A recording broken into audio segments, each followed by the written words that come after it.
At Yes po. wala na kayong idadagdag o babaguhin dito. Kasi hindi ko po maintindihan yun. Wala na po. Wala na po. Ilan sa kanila? Ano pong ibig sabihin nun? Ilan sa kanila? Explain to us, please. Hindi po malinaw. Ang ibig po sa akin, kasi may pagka-Bisaya po ako, hindi po masyadong klaro sa akin ilan sa kanila. Ibig sabihin po, parang ito po ang mga binabanggit ko. Carly Diskaya. Bisaya ka po? Bisaya ka, sir? Ano po, yes po, ako Lase Antique. Ilonggo pala si sir, no? Bisaya ka or Ilonggo?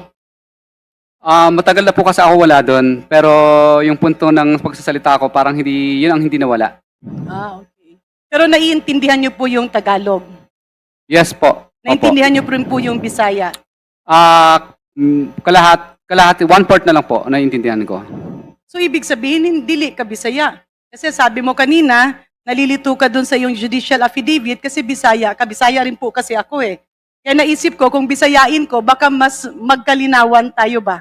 Hindi po masyado. Actually, yung mga punto ko po, minsan parang Bisaya po talaga. Yung iba. Kaya minsan, nagtatanong sa akin yung ibang Depende sa oras at sa araw. Minsan pwede kang maging Bisaya, minsan naman pwede maging Tagalog. Ganun po, Mr. Chair. Mr. Diskaya, tama po ba? Parang depende po sa panahon. Minsan parang Bisaya ka, pero minsan naman parang Tagalog ka. ano po, mix po talaga. Kasi kadalasan po, yung alam ko pa rin po yung ibang salitang mga Bisaya. Kasi kung hindi mo masyadong matumbok yung iyong affidavit, and if we can speak in the Visayan dialect or language, we can go down to that to make you more comfortable. Kaya lang, Mr. Chair, sa pakikipag-usap ko ngayon kay Mr. Diskaya, tila hindi siya Bisaya. Mas naiintindihan niya na nagtatagalog tayo.